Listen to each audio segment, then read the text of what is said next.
She declared, "I need a man who can handle me," after her third public tantrum this month. I said, "Good luck finding him." When she got served papers for the harassment suit from the restaurant staff, she found out no one had to handle anything. I, 28 male, have been dating Melody, 26, for about 8 months. When we first met, she seemed passionate and fiery in a good way. She was confident, spoke her mind, and I admired that. What I didn't realize was that passionate was code for will scream at service workers when things don't go her way. The first incident happened about 3 months into dating. We went to this Italian place for dinner. The waiter accidentally brought her chicken parm instead of eggplant parm. Simple mistake, right? She went off. Not just "excuse me, I ordered the eggplant but full volume." Are you kidding me? How hard is it to write down an order? The poor kid was maybe 19, looked ready to cry. I apologized. She rolled her eyes at me and said I was too soft. Second incident was at a sushi place. They were out of salmon. She demanded to speak to the manager, called the hostess incompetent, and said the restaurant was a joke. We got asked to leave. She posted a scathing review while we waited for our Uber, showing it to me like she'd won something. The third incident. Man, the third one was last Tuesday at this family-owned Mexican restaurant we'd been to before. They knew us there. Or at least, they knew her. I could see the hostess tense up when we walked in. Everything started fine. We ordered, drinks came out, then her enchiladas arrived and apparently had too much sauce. She flagged down our server Rosa, who's worked there for years and is the sweetest person. Melody didn't just send it back. She made a scene. Stood up, plate in hand, voice carrying across the entire restaurant. "This is drowning in sauce. It's inedible. What kind of kitchen serves this?" Rosa tried to apologize, offered to remake it. Melody cut her off. "You people never get it right. Every time we come here, something's wrong." This was a lie. We'd eaten there maybe 4 times, no issues before she started her crusades. That's when I'd had enough. I stood up and said, "Melody, that's enough. Sit down." She whipped around to face me. "Excuse me? Don't tell me what to do. If you were a real man, you'd be backing me up instead of taking their side." I stayed calm. "I'm not taking anyone's side. I'm asking you to stop yelling at people who are trying to do their job." Her face went red. "You know what? I need a man who can handle me, not some pushover who apologizes for me." I pulled out my wallet, left $60 on the table for our $30 tab, looked her dead in the eye and said, "Good luck finding him." Then I walked out. She followed me to the parking lot, alternating between screaming that I was pathetic and begging me to come back inside. I got in my car and left. She had her own car there, so I didn't strand her. That was Tuesday. It's now Saturday. She's blown up my phone. Texts, calls, the works. Everything from "I'm sorry, I was just frustrated," to "You're a coward who can't handle a strong woman," to "Please can we talk," to "I'm blocking you since you clearly don't care." She didn't block me. But here's where it gets interesting. Yesterday, I got a call from Rosa. Yes, the server. She got my number from our reservation history. I always made the reservations. She called to check if I was okay because she felt bad about what happened. I told her I was fine, apologized again for Melody's behavior. Rosa then said something that made my jaw drop. "Actually, I'm calling about something else too. The owner wanted me to let you know that we've decided to pursue legal action against your girlfriend. This wasn't the first incident, and we have security footage of her previous outbursts, including throwing a drink at another server last month." "Wait, what? Melody threw a drink at someone? When?" Rosa explained it happened when Melody came in with her friends for lunch. I had no idea. The server she assaulted wanted to press charges, but the owner talked them out of it. This time, with 3 documented incidents and multiple witnesses, they're done. I thanked Rosa for the heads up and asked if they needed anything from me. She said they might need a witness statement, but would let me know. So now I'm sitting here, reading Melody's latest text. "I'm coming over tomorrow to get my things, and you will talk to me like an adult." Knowing she's about to get served papers for a harassment suit, part of me feels like I should warn her. The other part remembers her screaming at a 19-year-old kid for mixing up an order. I think I'll just let this play out. Update 1. Holy shit, you guys were right about extinction? Wait. No. Let me not use that phrase. You were right that things would escalate. So Melody did come by Sunday to get her things, literally just a toothbrush, phone charger, and hoodie. I had everything in a bag by the door. She tried to push past me to come inside for a real conversation, but I held firm. That's when she hit me with, "You know what? You're right. I need to work on my temper. I've been thinking about what you said." For about 2.5 seconds, I thought maybe she'd had a revelation. Then she continued, "And I realized you trigger me. You're too passive and it makes me angry. If you were more assertive, I wouldn't get so frustrated with incompetent people." The mental gymnastics, folks, Olympic level. I just said, "Okay, Melody, good luck with everything," and started closing the door. She blocked it with her foot and said, "We're not done talking." That's when I noticed my neighbor Kevin watching from his driveway. I gave him a nod, he nodded back. Melody noticed and immediately switched to tears. "Why are you being so cruel? We can work this out." I told her to leave or I'd call the police. She left, but not before informing me that I'd regret losing the best thing that ever happened to me. Monday was quiet. Tuesday was quiet. I started to relax. Wednesday, she got served at work. How do I know? Because she called me 43 times, yes, I counted, between 2 p.m. and 6 p.m. I didn't answer any of them. The voicemails progressed from "What did you do?" to "This is your fault," to "I'm going to sue you for defamation," to complete incoherent screaming. But the real kicker came Thursday. Rosa called me again. Apparently, Melody showed up at the restaurant Wednesday night, demanding to speak to the owner. They refused to let her in. They'd already started the process for a restraining order. She stood outside for an hour, alternating between yelling that she was going to own this place when she was done suing them, and crying that this was ruining her life. Someone called the cops. She got escorted away but not arrested. She technically wasn't trespassing since she stayed on the sidewalk. But here's where she really screwed herself. Someone filmed the whole thing and it went mini viral on TikTok. Karen has meltdown outside restaurant that banned her. I know this because my coworker Troy sent it to me Friday morning with, "Bro, is this your ex?" 1.2 million views. The comments were not kind. Melody found out about the video Friday afternoon. How do I know? Because she broke the no contact I'd established and showed up at my apartment. Not to apologize, not to discuss, to demand that I make them take it down. I didn't open the door. I talked to her through it. Told her she needed to leave immediately or I'd call the police. She screamed that I was probably the one who filmed it and that she knew I was behind everything. My neighbor Kevin came out again, God bless Kevin, and very loudly said, "Hey man, need me to call the cops? I'm recording this for evidence if you need it." She left, but not before keying my car on her way out. And yes, Kevin got that on video too, including her license plate as she peeled out. So Friday night, I'm filing a police report for vandalism. The detective taking my statement said, "Let me guess, bad breakup?" I gave him the short version. He shook his head and said, "You might want to consider a restraining order too. This type tends to escalate." The estimate for my car? $1,200 in damage. She gouged coward into the driver's side. Saturday today started with a text from an unknown number. It was Melody's friend Brittany.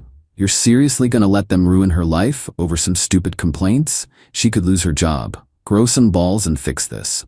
I didn't respond. An hour later, another unknown number. This time, Melody's mom. A paragraph about how I led her daughter on and abandoned her in her time of need, and how real men don't let their women get attacked like this. I didn't respond to that either. But the universe has a sense of humor. Around 2 p.m., I get a call from my insurance company.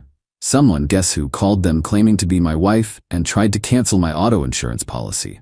Fortunately, she didn't have any of the necessary information beyond my name and phone number, so they called me to verify. I explained the situation. They put a note on my account, requiring a password for any changes. As I'm typing this, I just got an email from Rosa. The restaurant owner wants to know if I'd be willing to provide a statement about the pattern of behavior I witnessed. They're building a case not just for harassment but for defamation. Apparently, Melody has been leaving reviews on every platform possible, claiming food poisoning, roaches, racist staff, all lies. I'm going to help them. Because you know what? Actions have consequences, and nobody has to handle anyone who treats people like garbage. I'll update when more happens, because based on the trajectory, more will definitely happen. Update 2. The last 2 weeks have been educational. Remember how I said more would definitely happen? Understatement of the year. First, let me address the restraining order situation, since everyone kept asking. Yes, I filed for one. The hearing is next month. My lawyer, yes, I had to get a lawyer, says with Kevin's videos, the police report, and the documented harassment, it's pretty much a slam dunk. But let's get to the meat of what's happened. The Monday after my last update, Melody apparently decided that if she was going down, she'd take everyone with her. She created a Twitter X account called Exposing Restaurant Scams and started posting wild accusations about multiple restaurants in our area. Not just the Mexican place. Suddenly, every restaurant where she'd ever had a bad experience was part of some conspiracy to silence strong women. The Mexican restaurant? According to her, they served expired meat. The sushi place that kicked us out? They were apparently a money laundering front. The Italian restaurant with the wrong order? Health code violations galore. She tagged the health department in every post. She tagged local news stations. She tagged food bloggers. She went nuclear. But here's the thing about lying on the internet. Receipts matter. And Melody didn't have any. The Mexican restaurant's owner, Mr. Gutierrez, is not playing around. He hired a legit law firm. They sent her a cease and desist within 48 hours. When that didn't stop her, they filed a defamation suit. The other restaurants? They're joining forces. There's now a group lawsuit. How do I know all this? Because Melody's brilliant legal strategy was to, wait for it, represent herself. I found this out when she posted on Facebook. I wasn't blocked there. Apparently she forgot. Asking if anyone knew legal precedents for free speech in restaurant reviews. The comments were a beautiful mix of girl get a lawyer and this you? With links to the TikTok video. But the real cherry on top came last Thursday. I get a call from my boss asking me to come to his office. My stomach dropped. I'm thinking she's somehow gotten to my work. Nope. Turns out, a process server had shown up looking for me. My boss was cool about it, said he appreciated me giving him a heads up about the situation. I'd told him about the restraining order in case she showed up. The papers? I was being called as a witness in the restaurant's case. They needed my testimony about the dates and details of the incidents I witnessed. But wait, there's more. Friday night, I'm at home making dinner when I hear commotion outside. I look out the window and see 2 cop cars in front of the building next door. I'm being nosy, I'll admit it, when I see them walking Melody out in handcuffs. Turns out, and I only know this because Kevin is apparently the neighborhood information hub. She'd been staying with some guy she met on a dating app who lived in the building next to mine. She told him I was her abusive ex who was stalking her and convinced him to let her stay there to hide. Why was she arrested? She violated the cease and desist by posting a new video claiming Mr. Gutierrez was connected to the cartel, and that's why he could afford lawyers. She posted it from the guy's apartment. The IP address led them right to her. The dude she was staying with? He kicked her out immediately and told the cops he had no idea about any of this. He looked terrified. Poor guy just thought he was helping someone in need. Saturday morning, her mom called again. This time I answered, because I wanted to hear this. Are you happy now? My daughter is facing criminal charges. She could go to jail. I said, ma'am, I haven't done anything except refuse to date someone who abuses service workers and files false complaints. Everything else is a consequence of her own actions. She's just passionate. You men today can't handle a woman who speaks her mind. Speaking your mind and defamation are 2 different things. Also, she keyed my car. She was emotional. I hung up. But the best part? Remember the TikTok video? A local news station picked it up. They did a whole segment on when bad reviews go too far and interviewed Mr. Gutierrez. He was classy, didn't name Melody specifically, just talked about how false reviews can destroy small businesses and why they had to take legal action. The news segment went viral too. The restaurant has been packed since it aired. People are showing up specifically to support them. They had to hire extra staff for the weekend rush. Meanwhile, Melody lost her job. Not because of the lawsuit, though that didn't help, but because she called in sick the day she got arrested, and someone from her company saw the arrest record online when it posted. Turns out getting arrested for criminal defamation violates their social media policy. Her latest strategy? She's claiming mental health issues. Posted a long Facebook rant about how she's neurodivergent and everyone is discriminating against her communication style. The comments were not supportive, especially from actual neurodivergent people telling her that being an AH isn't a mental health condition. My car is still being repaired, insurance is covering it, they're going after her for the deductible.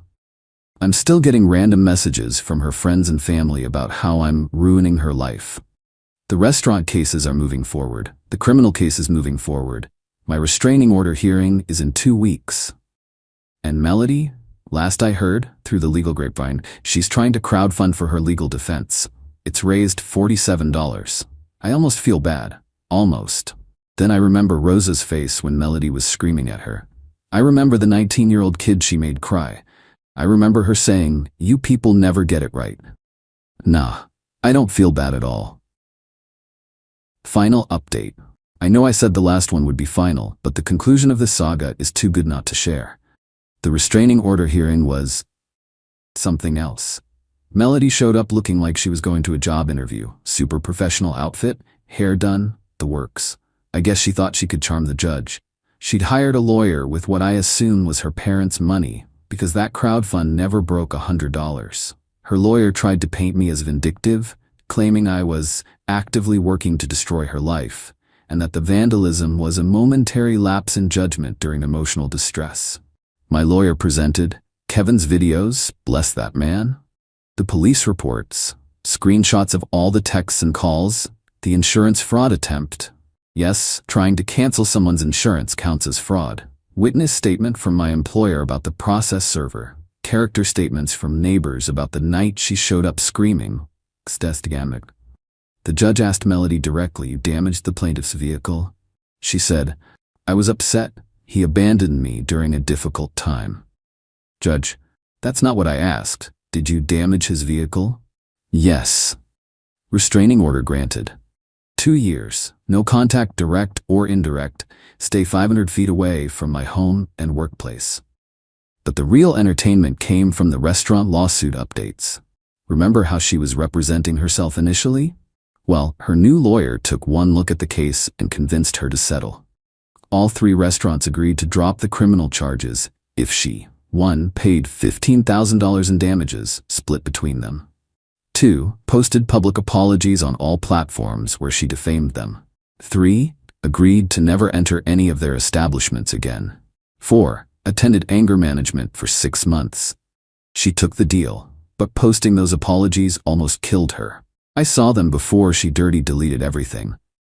The Mexican restaurant one was beautiful. I apologized to restaurant name for my false statements regarding their business. All claims I made about food safety, criminal connections, and staff behavior were fabricated. I take full responsibility for attempting to damage their reputation due to personal dissatisfaction with their service. The comments before she deleted? Brutal. Someone found all her old reviews going back years. She'd accused a pizza place of putting bugs in her food, a coffee shop of intentionally burning her drink, a nail salon of trying to poison her with toxic fumes. Pattern much? Her job prospects? Dead.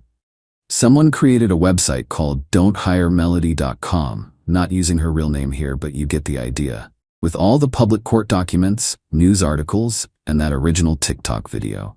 It's the first thing that comes up when you Google her name. Her lawyer sent them a cease and desist.